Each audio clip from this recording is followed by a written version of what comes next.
Hey adventurers, welcome back to my journey as a resident of Earth.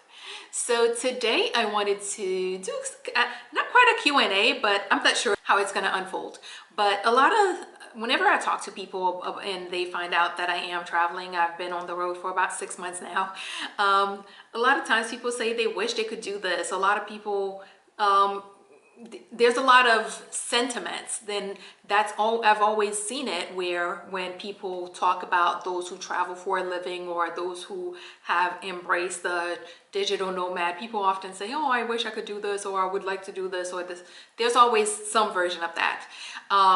So today I wanted to share a couple thoughts that someone should definitely address before or when considering whether or not you should just go on the road for a little bit. The first part is the nomad life for you? Because being a digital nomad sounds nice and stuff, but it's not all, I think they say it's not all sunsets and beaches, because there are difficulties. When you become a digital nomad, one of the things that happens is that you are away from your support network. You are away from life as you know it.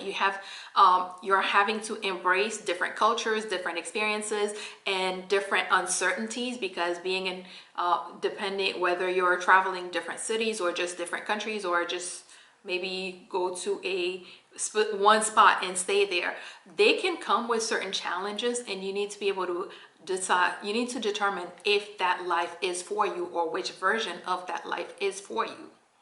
And that brings me to the second thing of, what is your idea of a digital nomad life or a nomad life period? Because again, there are different versions of it. One, it may be that you go to a country and you spend 3 months, and you go to another country and you spend 3 months, or you could go to one country and just establish residency there. There are a lot of ways that it can happen. What I have been doing is just traveling to different countries and sometimes I'll go to several cities in one country, and sometimes I'll go to a country and only spend 1 week there. So what does the digital nomad life look for you, to you? Making that determination will help you decide if it is for you or what version of it is for you. So explore the different options and make a decision based on that. Again, I mentioned that you are going to be away from your support network. So how will you sustain yourself while away from your support network, from your home, from your life? Because traveling is nice and fun and it's exciting and you're learning a lot and you're having so many new experiences, but there's a lot of comforts that are missing.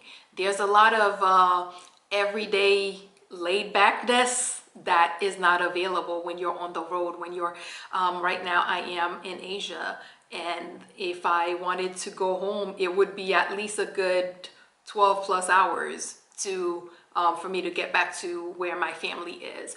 So those little things are a big deal. So how will you sustain yourself? What will you do to help you stay connected? What will you do to help you manage, or to help provide the emotional support that you may need? Because traveling, especially if you are doing it by yourself, can be draining and it can be difficult depending on who you are.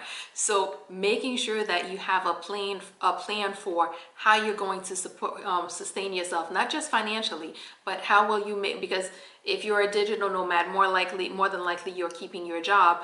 People think that just the work is the only piece that needs to be addressed. No, the emotional support, the personal concerns, the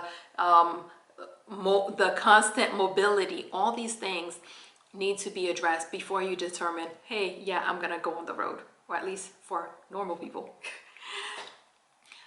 You also need to determine how you're gonna keep up with your life, because depending on where you end up, you may be in a completely different time zone from the people in your life.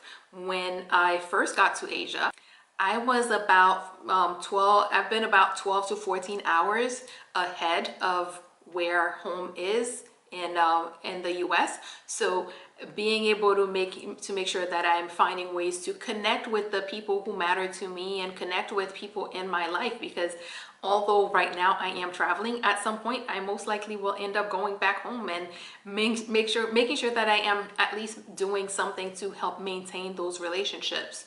A lot of times people talk about using WhatsApp or using other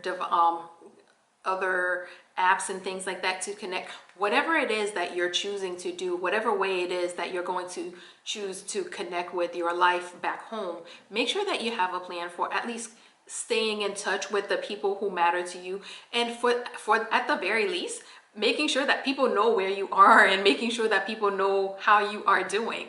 Just that basic piece needs to be addressed, because when you are away from what you know, when you are away from your base, it's important that there is a way that you are connecting, regardless of how you are choosing to connect. Make sure that you do have a plan for connecting with your life.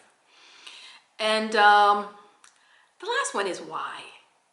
Why do you want to do this? Because for a lot of people, they want to do it because it sounds fun, because it looks good, it looks cool, it looks exciting on when you're watching other people's videos. But again, there's a lot more to it. You're seeing a snapshot, maybe 30 minutes, maybe 15 minutes in a person's week or in a person's day, but there's the whole rest of the day that is not being showcased on that video. So there's a lot of other pieces that you don't know about.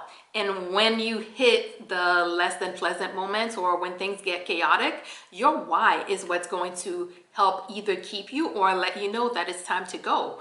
So make sure that you understand and have whatever that reason is. My reason for going on the road was that I felt like it. And this was something I wanted to do. I wanted to explore the world, and I wanted to, I've always said I wanted Earth to be my address, and that was my why. And that works for me. And because I know what my why is, at some point when, if that's not working, I will understand that, okay, my why is no longer being fulfilled. Therefore, yeah, it might be time to go back to Florida, or it might be time to do something else. But making sure that you understand you have your reason, and that the reason is personal and not someone else's reason, because that's important. Your why is what's going to keep you on the road. So if you are considering digital nomad life, definitely make sure that you address whether or not the digital nomad life is for you, and also know what that digital nomad life looks like, or what your version of digital nomad looks like, whether it's traveling from city to city or it's establishing yourself for a few months in one country. How are you going to sustain yourself when you're away from your support network, when you're away from your friends and family? Make sure that you have a plan for sustaining your emotional needs, your mental health needs, your whatever it is that you get at home. Make sure that you have a way of sustaining that. Make sure that you have a plan for staying connected to the rest of your life, wherever it is that you're going to be, however the big a time difference it's going to be. Make sure you have a plan for that, and definitely make sure you know why it is that you're choosing to do this, because it can be exciting, but it could also be difficult. It could also come with some difficulty. So make sure that you know what you're doing. And until then, bon voyage to me and to you.